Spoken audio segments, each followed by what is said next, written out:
Confermata in appello la condanna a 6 mesi per Ilaria De Rosa, la 24enne di Resana arrestata in Arabia Saudita con l'accusa di avere addosso uno spinello. Dovrà rimanere in cella fino a novembre se prima non interverrà un provvedimento di grazia.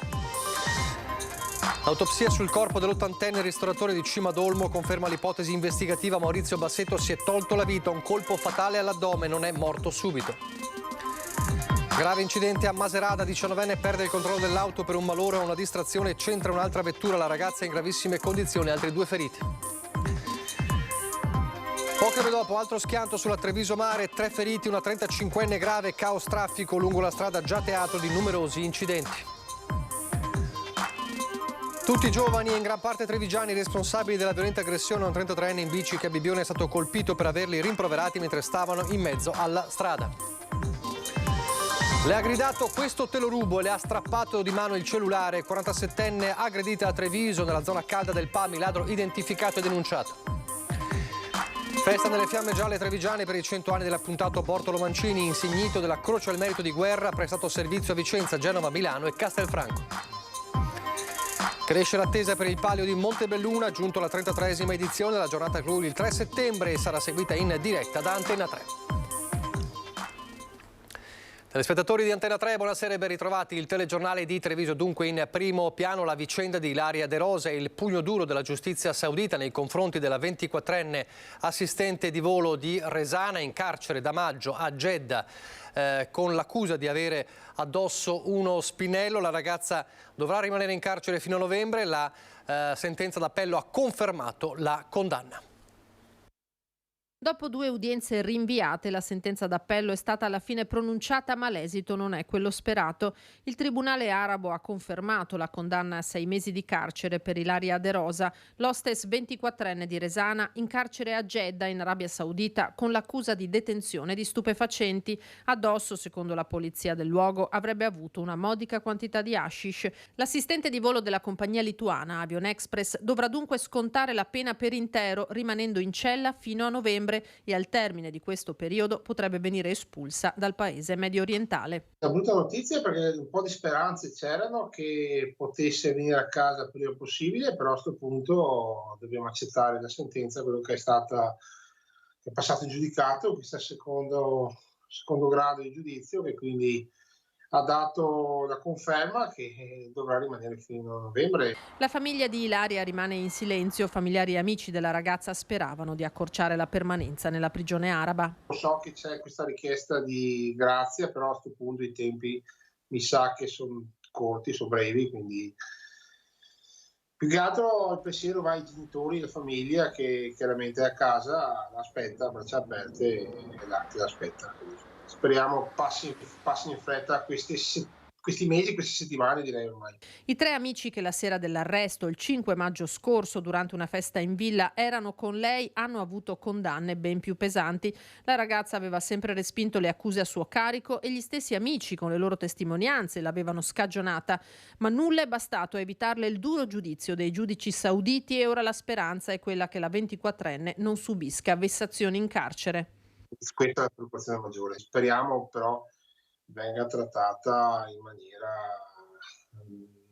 non umana sicuramente, ma anche di favore anche per una ragazza che alla fine sì, ha preso questi 6 mesi, ma vedendo le condanne per i suoi amici, i suoi compagni, direi che era forse la persona da liberare subito.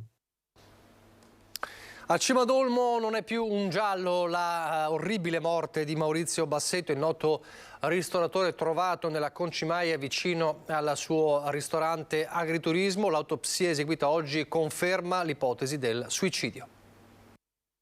Nessuna ferita da difesa, nessuna lesione alla schiena provocata da terzi. Maurizio Bassetto, 80 anni, noto ristoratore di Cima d'Olmo, trovato senza vita sabato scorso da un familiare, si è suicidato. Il corpo è stato scoperto all'interno della concimaia poco distante il suo ristorante. Addosso gli investigatori avevano trovato un rasoio ed un coltello. La procura aveva aperto un fascicolo sul caso. I carabinieri della compagnia di Conegliano, intervenuti sul posto, pur non escludendo nessuna ipotesi, avevano sospettato fin dall'inizio che potesse trattarsi di un gesto estremo. Un giallo risolto, la verità della morte dell'imprenditore, la data l'autopsia eseguita dall'anatomopatologo Alberto Furlanetto. Il colpo letale è stato quello che si sarebbe inferto all'addome, un taglio profondo che non gli ha lasciato scampo. Bassetto non sarebbe morto subito, successive le ferite al torace. La scomparsa del ristoratore titolare dell'omonimo ristorante sulle Grave del Piave ha sconvolto la marca anche per le sue modalità. Nelle prossime ore il pubblico ministero potrà dare il nulla osta per la sepoltura. La data dei funerali sarà fissata a breve. Maurizio non ha lasciato nessun biglietto. Ancora amici e parenti non riescono a capacitarsi. Una tragedia immensa che lascia attonita la comunità intera. 2 gravi incidenti in poche ore nella Marca e ai confini tra la Marca e il Veneziano. Il primo schianto è avvenuto in ordine di tempo a Macerata, c'è una 19enne in gravissime condizioni.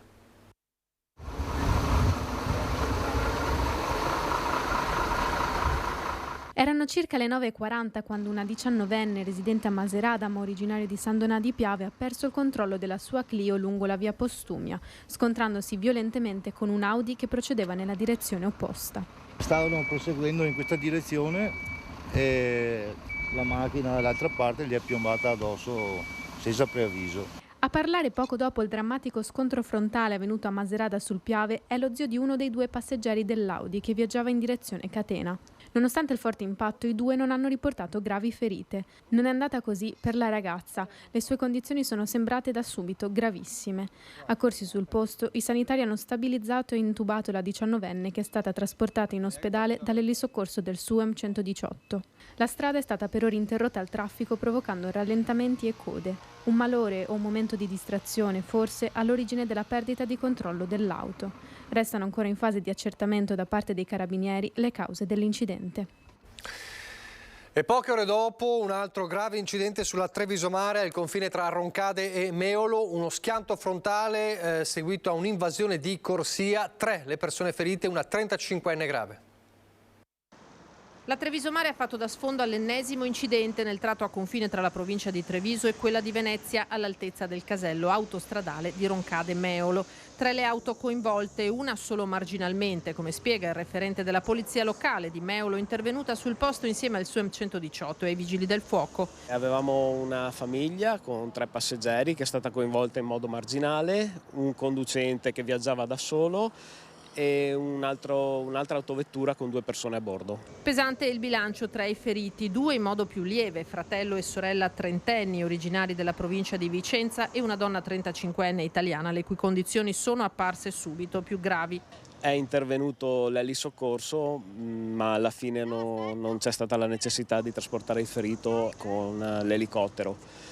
È andato via con l'ambulanza. I 3 feriti sono stati trasportati all'ospedale di San Donà di Piave. La dinamica del sinistro è al vaglio degli agenti del consorzio di polizia locale che dovranno accertare le eventuali responsabilità.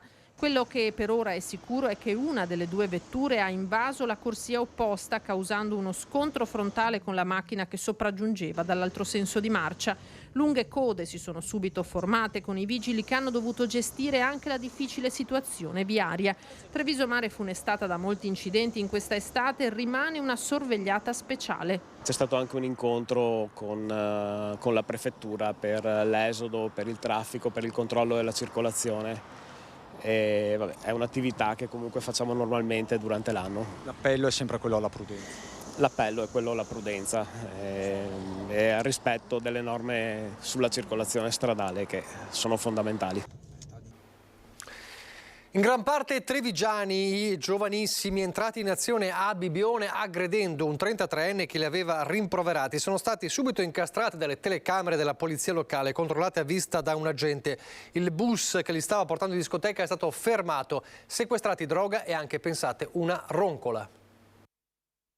Ho visto un po' di casino, diciamo così, chiamiamolo così, là avanti, ma io ero qua, avevo della gente e non sono riuscito a capire come cosa e perché. Una brutta cosa comunque, non dovrebbero succedere queste cose qua. Noi è 23 anni che siamo qua in gelateria, non abbiamo mai visto una cosa così. Che ho chiesto un po' in giro a questi ragazzi che loro hanno visto, ma anche loro dicono che questi ragazzi hanno preso sto signore, presumo, l'hanno picchiato, ma noi come gelateria non abbiamo visto, ma perché avevamo il mondo di gente. Una vera e propria aggressione, quasi una spedizione punitiva, quella messa in atto la sera di Ferragosto in centro a Bibione da un gruppo di 11 giovanissimi tra i 16 e i 25 anni, un branco eterogeneo composto da ragazzi provenienti dalla Marca orientale e dal veneziano, quasi tutti italiani naturalizzati. È circa mezzanotte in via Maia quando un 33enne udinese in sella alla sua bici se li ritrova in mezzo alla strada, li redarguisce dicendo loro di spostarsi. Ci sono anche delle auto, 5 di loro però non gradiscono il rimprovero, lo inseguono e lo prendono a pugni, una violenza cieca, l'uomo è solo, viene ferito alla fronte. Dopo l'aggressione c'è stata subito una richiesta di intervento da parte di un cittadino che ha chiamato qua il comando della polizia locale. L'agente che era in servizio in centrale operativa è riuscito attraverso il sistema di videosorveglianza a inquadrare subito la zona che era teatro dell'evento, ha fatto immediatamente quello che era più giusto fare e sono intervenute 2 pattuglie che erano in servizio in quel momento. A supportare la polizia locale arrivano anche i carabinieri, i ragazzi vengono rintracciati nel piazzale delle Corriere, stanno prendendo un bus per Bibione Pineda, direzione una discoteca. L'autobus è stato fermato grazie anche alla prontezza dell'autista, sono stati fatti scendere i passeggeri che non interessavano ai fini dell'intervento per evitare problemi di ordine pubblico più gravi. I ragazzi sono stati identificati. Oderzo, Motta di Livenza, Cessalto, Porto Gruaro, Fossalta e Varese, i loro luoghi di residenza. A un ragazzo di Fontanelle viene sequestrata una roncola, recuperati anche un bilancino di precisione dell'Ascis, pure un coltello a serramanico. Un fatto isolato in una stagione tranquilla, dice il vice sindaco, decisivi gli occhi elettronici puntati su ogni angolo della cittadina.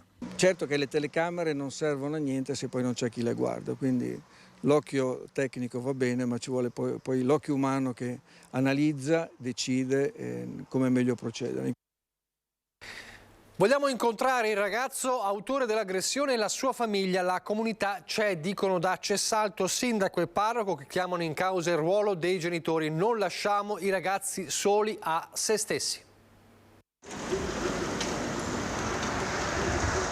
Non danneggiate i vostri figli rendendo loro la vita facile. Questa è la frase di uno scrittore statunitense che si trova all'ingresso del parco letterario di Cessalto, a pochi passi dall'oratorio. Un messaggio che torna di attualità nelle ore in cui si scopre che c'è anche un ragazzo del posto tra i presunti autori dell'aggressione sciocca a Bibione ai danni di un 33enne. Oggi dobbiamo interrogarci perché li danneggiamo. Li danneggiamo perché, poverino, è un ragazzo. Anch'io alla sua età ho fatto queste cose. È vietato dire queste cose, dobbiamo parlare tra noi adulti a un ragazzo, mai giustificarlo. Don Bosco era contro il metodo repressivo, non dobbiamo reprimere, però Don Bosco diceva fermezza ma amorevolezza. Non amiamo i nostri figli, siccome non gli vogliamo bene, cellulare, televisione e ti arrangi, fai quello che vuoi. Ecco la distruzione dei nostri figli, perché non gli vogliamo bene. Se li vogliamo bene, chi ama educa, chi non ama se ne frega. Parole forti quelle di Don Mauro, pronto a incontrare il ragazzo e i suoi familiari, così come il sindaco. Questo è il nostro ruolo, siamo anche degli educatori e quindi abbiamo il dovere di parlare con le persone. Questa mattina quando ho preso la notizia la prima cosa che ho pensato è stata a quella famiglia, perché comunque è sempre una difficoltà, è sempre comunque un momento difficile da affrontare e sicuramente saremo vicini a quella famiglia per trovare anche delle soluzioni, perché comunque credo che quando ricevi queste notizie perdiamo un po' tutti, perdiamo anche noi da amministratori. Nella provincia iberica, a Bolzano Vicentino, il sindaco avvia una raccolta fondi a sostegno delle famiglie evacuate a seguito dell'incendio a Bolzano Vicentino per quel barbecue appunto andato a fuoco ed esprime vicinanza e speranza di miglioramento per le condizioni dell'ex cestista che ha giocato anche a Castelfranco Veneto, Harry Lee McRae, rimasto gravemente ustionato nell'incendio domestico. L'appello che mi sento in dovere di lanciare è che i cittadini di Bolzano Vicentino e anche quelli di fuori dobbiamo unirci tutti per dare una mano a queste 5 famiglie, perché dall'oggi a domani si sono trovati su una strada senza nulla. Adesso serve tutto, ovviamente.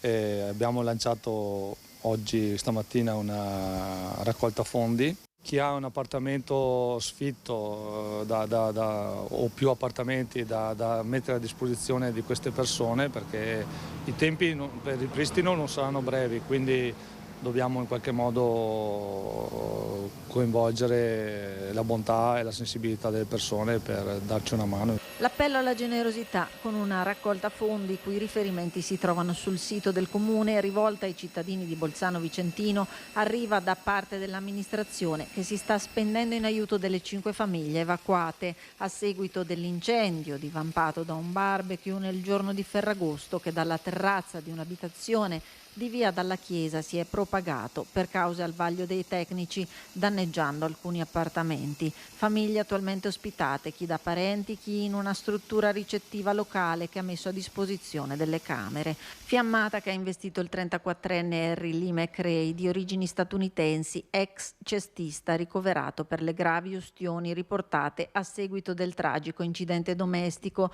per cui il sindaco esprime vicinanza e speranza di miglioramento per le sue condizioni di salute, speranza che unisce idealmente anche Castelfranco Veneto, zona in cui il giovane era conosciuto per aver giocato in passato a pallacanestro in alcune squadre della provincia di Treviso. Speriamo che se la cavi in modo degno e che ne possa uscire.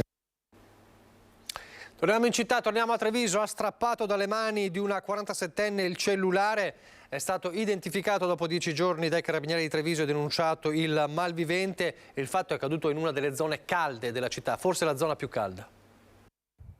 Questo te lo rubo, sono le parole pronunciate da un pregiudicato che ha scippato in pieno giorno il cellulare ad una donna che stava passeggiando nel centro cittadino. La vittima, una 47enne trevigiana, è stata affrontata dal ladro, un 40enne italiano, in via Zorzetto nel cuore della città, una delle zone considerate maggiormente a rischio. Diversi gli episodi di risse, aggressioni e furti, un'area questa monitorata e attenzionata dalle forze dell'ordine. La donna, dopo essere stata derubata, ha allertato subito i carabinieri ed ha presentato denuncia. Immediate le indagini da parte dei militari dell'Arma, grazie alle immagini delle telecamere di videosorveglianza di quel quadrante cittadino e gli accertamenti eseguiti dai carabinieri, l'uomo è stato identificato e denunciato in stato di libertà. I militari dell'Arma sono riusciti a raccogliere evidenti riscontri, ora al vaglio dell'autorità giudiziaria. Il 40enne ha numerosi precedenti di polizia per diversi reati. Da tempo l'uomo bazzica a Treviso nelle zone tra Giardinetti Sant'Andrea e le aree attenzionate.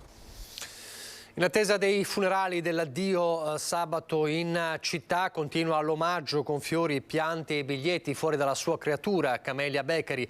Parliamo di Valentina Soster, scomparsa in questi giorni dopo una lunga malattia. Non immagino me senza di te, ti voglio bene, mamma. È il ricordo scritto con tratto indelebile sulla foto che ritrae Valentina Soster lasciato dalla figlia. Una foto e un pensiero che si perdono tra i tanti che sono stati lasciati davanti alle vetrine di Camelia Beccheri.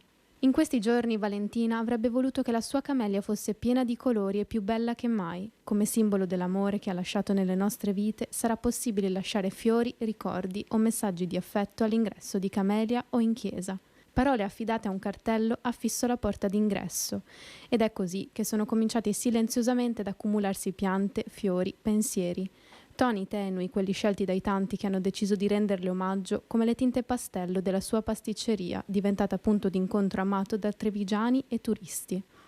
Un viavai di passanti, curiosi e conoscenti, che davanti a quei colori e quei messaggi si fermano silenziosi. Il cordoglio per Valentina Soster dalla sua Treviso. I funerali si terranno sabato alle ore 11 nella chiesa di San Francesco. Riapriranno lunedì i 2 locali del centro.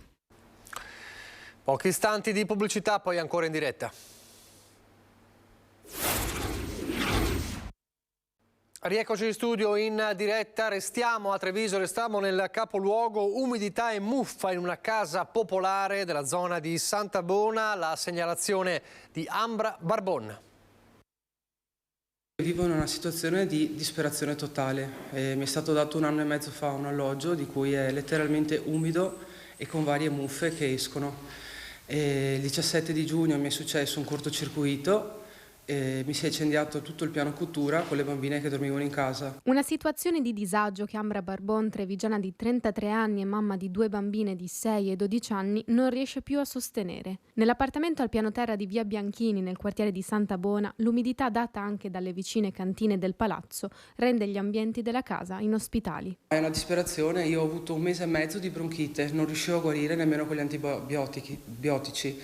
Ho avuto la bambina di 6 anni che è nata, ha problemi di bronchiolite, con questi muri, con questa umidità non si può vivere. I pavimenti in inverno sono perennemente bagnati. Dal 17 di giugno ad oggi non c'è stato nessun riscontro e la situazione è drastica perché sono ospite in 50 metri quadrati da mia mamma, ho le bambine che dormono per terra con delle coperte e il mio appello viene letteralmente inascoltato. Un appello che Ambra ha rivolto al comune, la sua richiesta essere trasferito in una casa più salubre per sé e le sue bambine. Conosco bene le case, sono del 44, sono vecchie, avranno fatto dei lavori di manutenzione, però sicuramente non sono sufficienti perché se c'è tutta questa umidità e questa muffa c'è qualcosa che non funziona bene.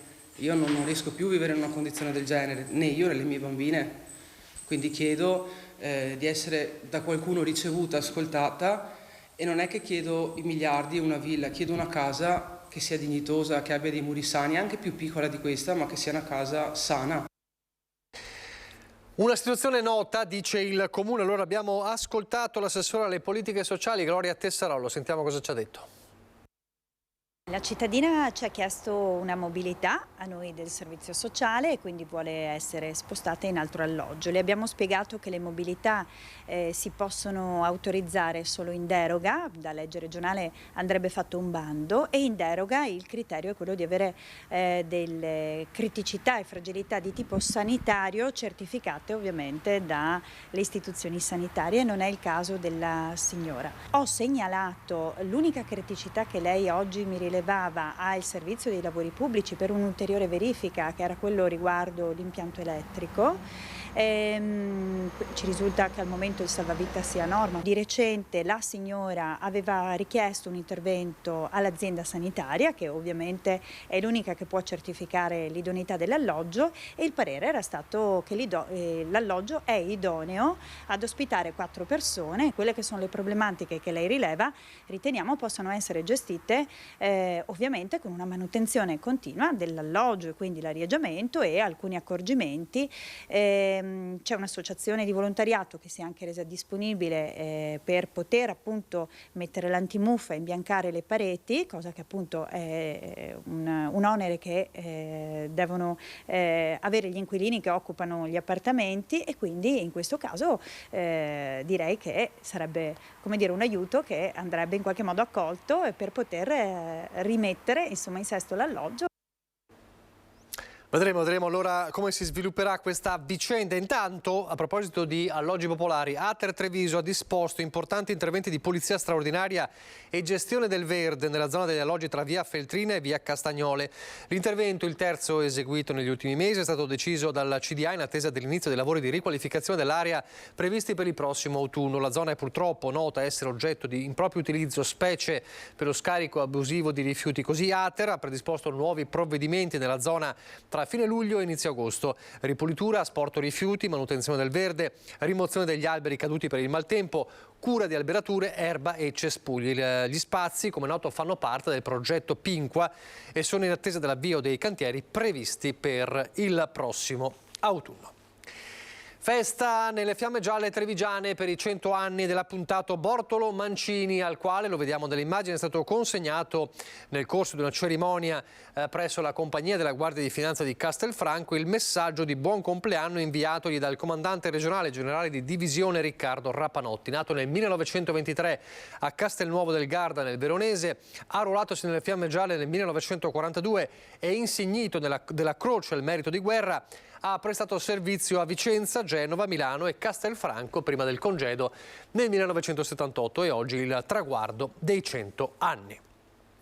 Vicino al traguardo anche il Palio di Montebelluna, sta per arrivare la 33esima edizione che scalda già i motori. Come sapete, la giornata clou della gara più attesa il 3 settembre sarà trasmessa in diretta da Antena 3. Ci sono tante novità in questo palio. Ecco il centro alla Pieve che arriva proprio in questo momento. Incredibile, vittoria del centro alla Pieve. La novità di quest'anno è il palio donne con ben 11 squadre.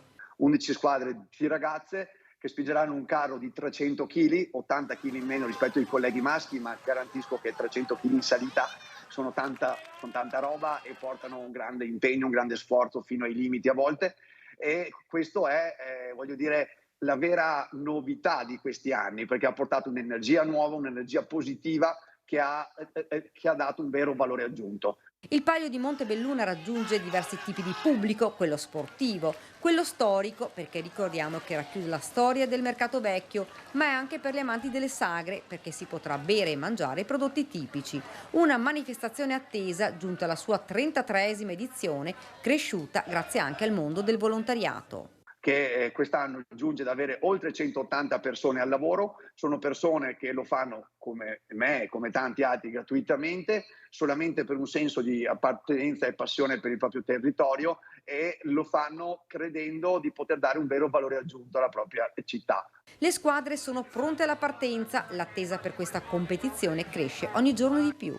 La partenza dal municipio, quindi in zona centrale della città, e si arriva a Piazza Colonna, Mercato Vecchio. Sono 2 chilometri in salita, una pendenza media del 7% circa, a metà si possono cambiare 2 atleti e il peso, dicevo prima, per i maschi di 380 kg, per le nostre donne che si fermano a Santa Maria in Colle, quindi a metà rispetto alla gara dei maschi, è di 300 kg. È un percorso interamente, tranne per la primissima parte, interamente in salita, come si può capire da queste immagini, che porta un notevole sforzo, perché c'è la spinta, c'è la corsa e c'è la capacità di saper correre in team, in squadra, e questo non sempre è semplice. Ci sarà anche una sfilata storica che partirà alle 15 del 3 settembre, prima della gara maschile, e che coinvolgerà oltre 1000 figuranti. 6 giorni di grande festa dal 30 agosto al 4 settembre. Domenica 3 settembre Antenna 3 seguirà in diretta il momento clou del palio di Montebelluna. Adesso andiamo nel bellunese.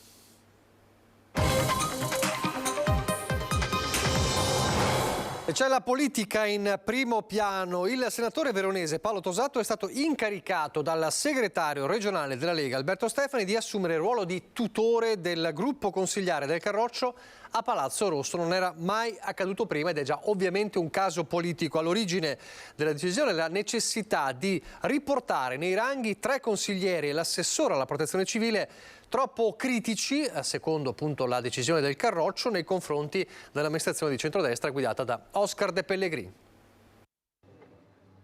Accadeva nell'antica Roma con l'imperatore Giulio Cesare, quando al comando delle legioni, in sostituzione dei consoli, venivano posti i legati, incaricati a rappresentarli. Oggi, 2023 d.C., il legato, proprio come viene specificato dal segretario regionale della Lega Alberto Stefani, è il senatore veronese Paolo Tosato, a cui spetterà il compito di riportare nei ranghi i riottosi esponenti del partito che siedono a Palazzo Rosso, che il sindaco Oscar De Pellegrini vorrebbe allineati alla linea amministrativa della maggioranza. Sotto stretta osservazione tutto il gruppo consigliare, escluso Marzio Sovilla, e gli assessori Lorenza De Cunovic e Paolo Luciani, che della Lega è anche il segretario della sezione cittadina. Proprio Luciani spiega che il senatore Tosato avrà il compito di affiancare il gruppo consigliare, 2 assessori e il direttivo della sezione cittadina del Carroccio. Sarà all'altezza delle aspettative, afferma Luciani. La soluzione di un soggetto esterno per riportare la quiete era stata prospettata nel corso dell'ultimo direttivo provinciale dopo gli scossoni, gli ennesimi, cui si era assistito anche durante l'ultima riunione del Consiglio Comunale. Sono settimane che con Stefani ci si parla per tentare di trovare una soluzione e dirimere qualche problematica in effetti esistente nel gruppo Lega. Ho avuto conferma sia dall'assessore Lorenza De Cunovic che dal consigliere Pingitore che da parte loro non c'è nessuna intenzione di togliere la fiducia al sindaco. Ma Pingitore, forte dei suoi 26 anni ininterrotti a servizio dei cittadini e dell'ente comunale e tra i nomi fra i più gettonati delle urne, puntualizza: non necessito di avere un tutore. Come reagiranno i suoi colleghi Roberto Ferro e Francesco Lagrua al momento non è dato a sapere. Di De Cunovic ha già detto il segretario provinciale della Lega: nessuna intenzione di mettere i bastoni fra le ruote alla giunta De Pellegrin. Staremo a vedere. Credo che la nomina fatta in assoluta serenità e accordo fra me e Stefani del senatore Paolo Tosato sia una ottima scelta. Persona seria, persona competente, ma soprattutto non bellunese, e conosce anche poco i problemi del bellunese. Sarà questa la leva che ci farà risolvere i nostri problemi. Cantieri scolastici, PNRR, la provincia beneficia di altri 750.000 euro dal fondo opere indifferibili. In particolare l'elenco pubblicato dal MEF assegna 610.000 euro per i lavori all'Istituto per Ottici di Pieve di Cadore, mentre il resto delle risorse andrà agli interventi nel Feltrino. Poco più di 50.000 euro per la mensa dell'Istituto Agrario di Vellai, circa 57.000 euro per la palestra del Colotti, quasi 33.000 euro per l'area scoperta del liceo dal Piazza e 23.200 euro per l'area esterna del Colotti.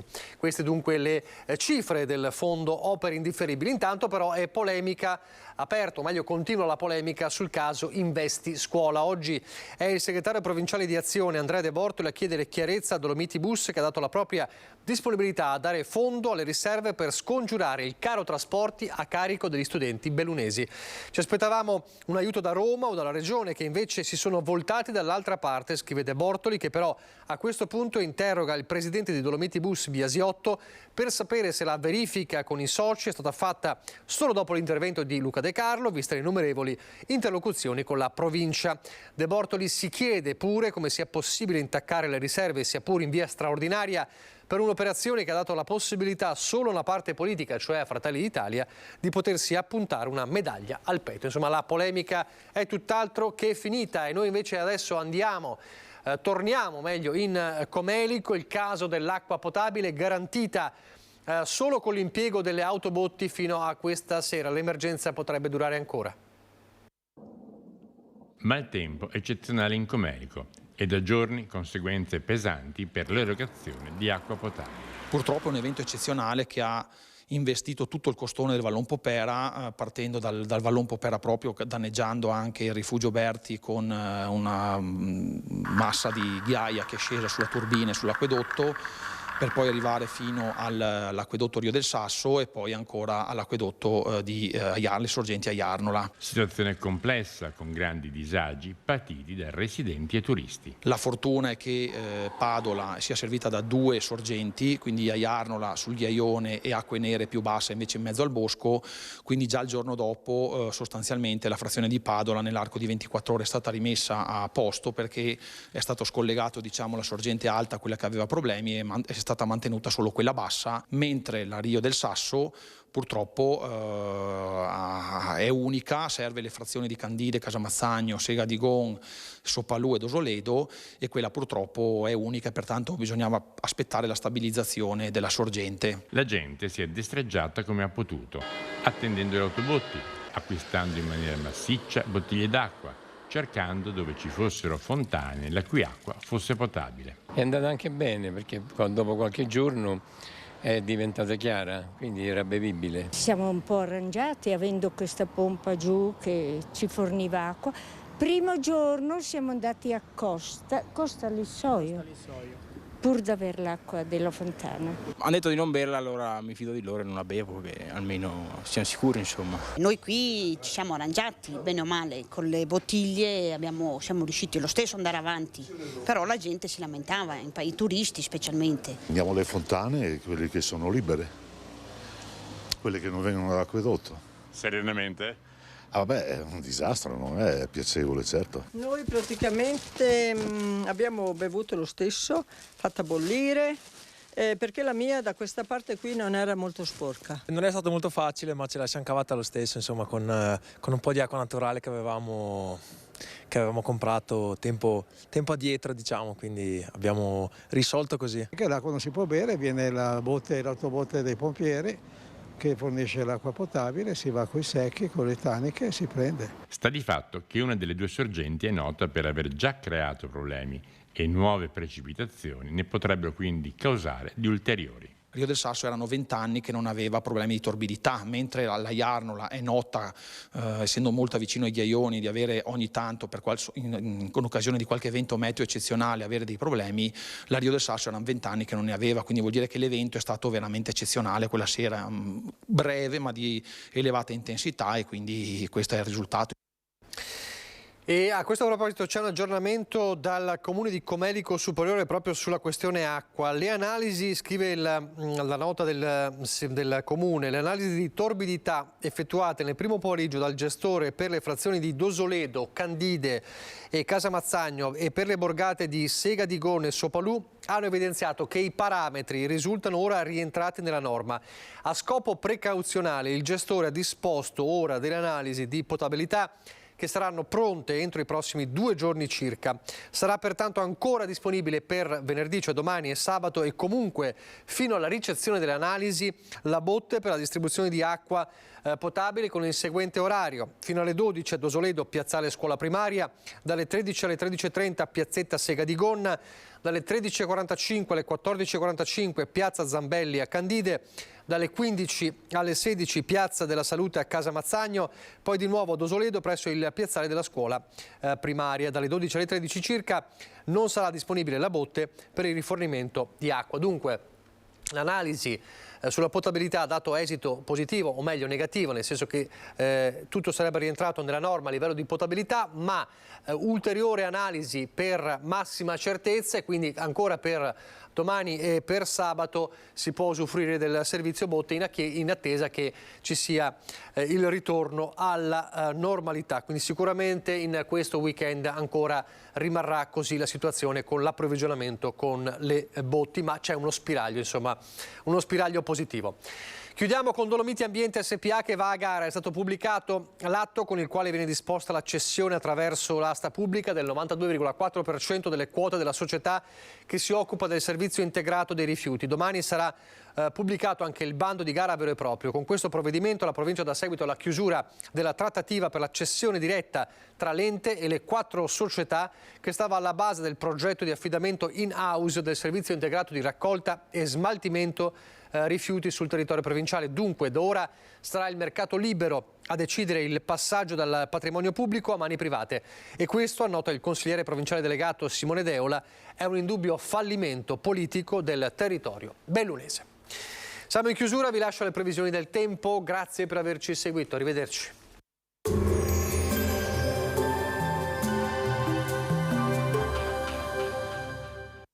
Portaci gli oggetti, i mobili, i vestiti che non usi più. Da noi, guadagni. Ex novo mercatino dell'usato. Aperto 7 giorni su 7, via Vicenza 23, Vedelago. Benvenuti al Meteo. Previsioni per venerdì 18 agosto. Sul Veneto cielo in prevalenza sereno o poco nuvoloso in pianura. Locali annuvolamenti, specie al mattino. Presenza di nubi più consistenti nelle zone montane, soprattutto a partire dal pomeriggio. Bassa probabilità di precipitazioni. Temperature minime senza notevoli variazioni tra i 20 e i 21 gradi, massime in aumento comprese tra i 29 e i 34 gradi. Sul Friuli Venezia Giulia cielo in prevalenza poco nuvoloso in pianura, variabile con probabilità di rovesci e temporali sparsi sulle zone montane, anche di modesta intensità, a partire dal pomeriggio. Venti a regime di brezza. Temperature minime intorno ai 22 e 23 gradi, massime tra i 29 e i 32 gradi. Sul Trentino Alto Adige giornata caratterizzata da ampie schiarite al mattino, mentre dal pomeriggio nuvolosità più consistente, con possibilità di locali rovesci temporali. Temperature minime comprese tra i 19 e i 22 gradi, massime tra i 33 e i 35 gradi. Dal meteo è tutto, arrivederci.